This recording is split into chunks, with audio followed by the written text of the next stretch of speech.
Alright, so in this video I'm going to be talking about proportions and how you can figure out relative proportions, and what that means is you're just finding relating proportions within the figure itself. You're not comparing to anything else. So for starters, I have this straight edge. It has 1 inch marks throughout all the way from the top to the bottom. The 1 inch marks are very useful for a lot of reasons. You go draw on your paper, you can dissect your paper with those marks. Makes it very easy, and I will be showing you how to do that later on. So first things first, want to know the measurement of the head. So we're going to measure from the crown, top of the head, to the chin, and that gives me one full head measurement. So if we're going by heads, then I can measure the height of my sculpture by the head length. So if this is one, right, one head, and then this is 2 heads, 3 heads, 4 heads right about here, 5 heads, my straight edge is a little short, 6 heads, and 7 heads. So 7 heads is a very average height of a figure. So if you're doing, let's say, a figure that with a 1-inch head, you just measure out 7 1-inch marks, and that gives you the proportional height of the sculpture in relation to a 1-inch oval. So now you'll want to figure out how long is the arm in relation to the height of the person. Well, that's easy to figure out because we already have our marks here on the straight edge. So I just go 1, 2, 3 to the tip of the finger. So it's 3 heads long. I can do that from the chin to the pubis. Gives me the full length of the torso.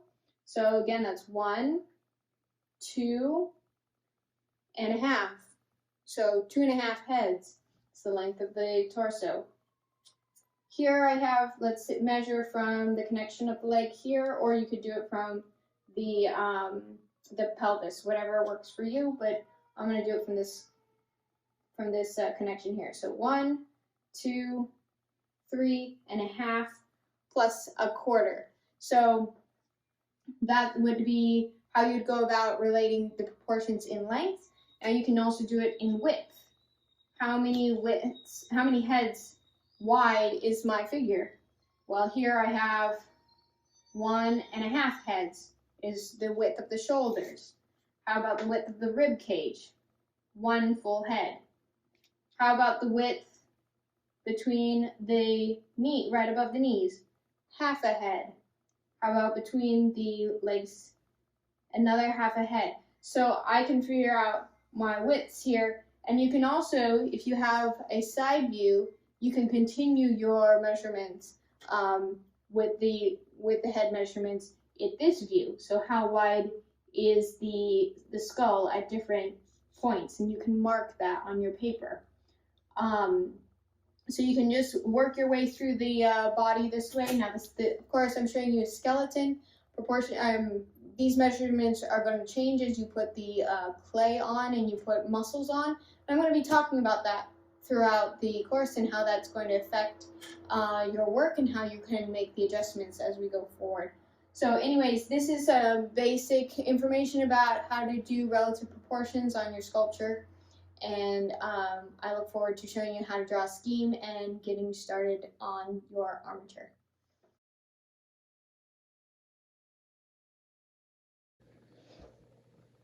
All right, so we know the figure is about 7 heads tall. I've measured out 1-inch measurements on this side of my straight edge. I'm going to do a figure that has a 1-inch head. So if I'm going to measure out the height of my figure, it's going to be about 7 heads. So to just make this easy on myself, I'm going to mark these head measurements all the way down my paper.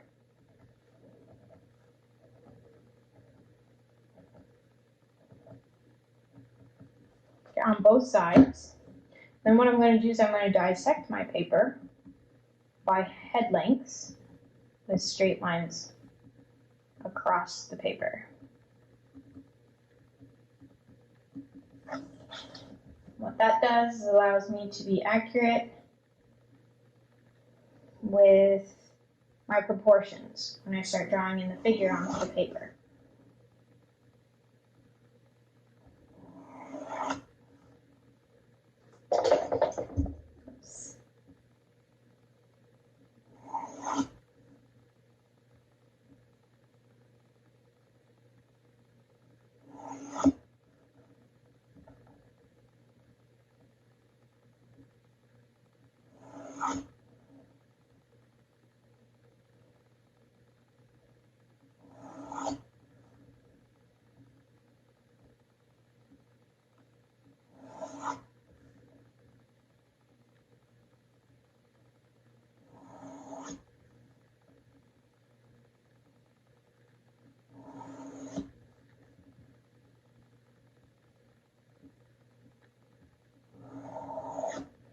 Okay, now I'm going to decide where I want my figure. Do I want it in the center of the page or want it off to the side? Well, if I put them off to the side, I could potentially use the rest of the paper for maybe another figure. So that's what I'm going to do. Again, I'm going to mark head marks. Well, actually, I don't actually have to mark it. So what I'm going to do is I'm just going to draw a straight line from top to bottom. Okay, so that gives me the center of my figure. Now what I'm going to do is I'm going to start marking in where the head's going to be, and then we're going to go through and mark the points of the body based on head measurements. So this is the top of the head. I'm just going to draw an oval for the head. Okay, nothing fancy. All we want to do is figure our proportions here quickly. So from the base of the chin to the sternum is half a head. I'm going to mark that. And then what shape is the neck? Kind of a cone shape when you're looking at the skeleton. And then what am I going to do? So if this is the sternum, we know the shoulders come up a little bit above that. And I want them to be more at the same height. So just a little bit below that mark. Okay, so now I know where my shoulders are, know where the sternum is. The length of the arm is going to be about 3.5 heads. So that's 1, 2, 3.5. Measure that on both sides. 1, 2, 3.5. Gives me a range of where that's going to hit on the body. Now, from the sternum to the base of the rib cage is about 1.5 heads. So I'm going to do 1.5. Let's do it over here because this is the side. All right, so if that's the rib cage, then what I can do is I'm going to actually draw this like this. Gives me a little bit of a reference where the shoulders are. And then the rib cage, I'm going to go just kind of give the impression of ribs here. And then, of course, it comes down in this direction.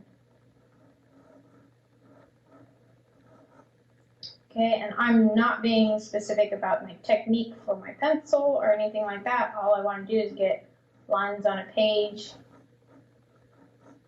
that are accurate in proportion. I'm not planning on making this into a beautiful drawing. This is just for my own reference when I go to do my sculpture. Now, if you want to perfect this drawing, you certainly can with these techniques. It would just mean taking a little bit longer, and there we go. It's more or less a little bit longer with your lines and your technique. Then we have we want to figure out where the pubis is. That's about 3/4 heads from the base of the rib cage, so about right about here. So I'm going to move that to the middle. So this would be where the pubis would be. And I know that the hip bone, of course, does not touch the rib cage, so I'm going to move my pencil down just a little bit, give it that in here, again, and it's sort of a heart shape. The attachment of the leg is going to be right in here.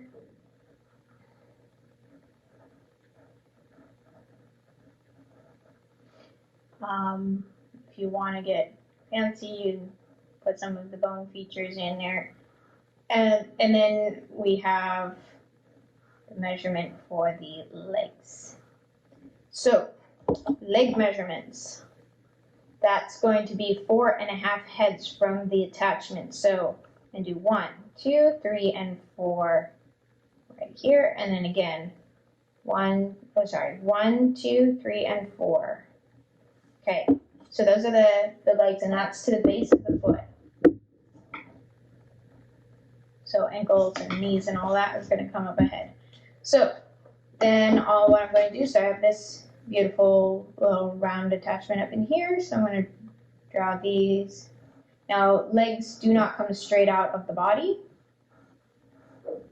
They angle inward. Oops, but not that much.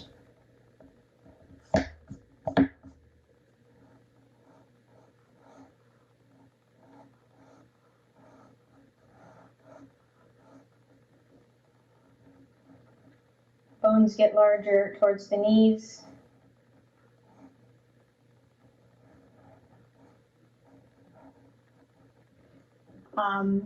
So from the pubis to the knee is about 2 heads, and I'm right on the money right there, right? And then from the knee down is 1.5 heads, which is right at this line, and then that's where the ankle starts. So I'll put the lower portion of these. This kind of looks like this is a little bit too close together, so I'm actually going to redraw these legs.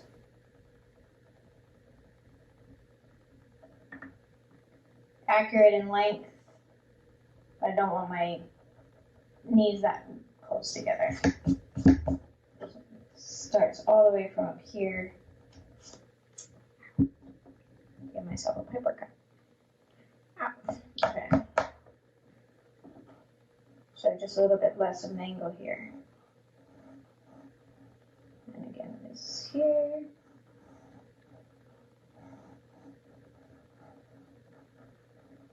All right, and then from the knee joint, this bone is a little bit straighter on the top. Come down like this.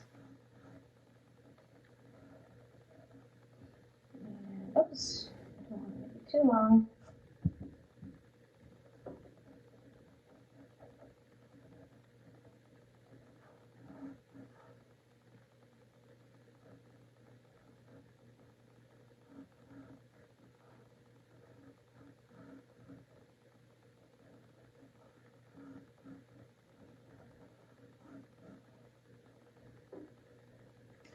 And look, so feet kind of go out like this, and then straight down, right? So now we're going to do the arms. Arms are about 3.5 heads. So again, line this up here, 1, 2, 3.5, right at this line, right here. That's where the finger is going to touch. Yeah, that's about right. Maybe a little bit below. Okay, so then we have this here, this attachment.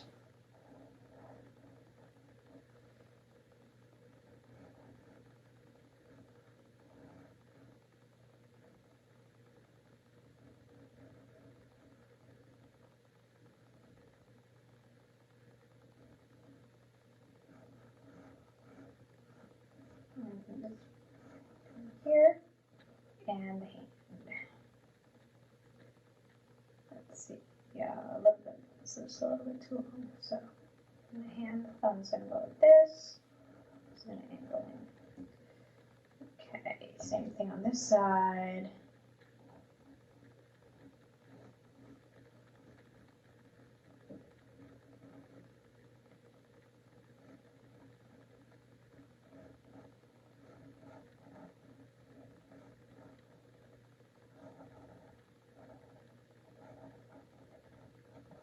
All right, so there's the figure. So this is how you can figure out proportions. You can now, with these measurements, the proportions, of course, do not change.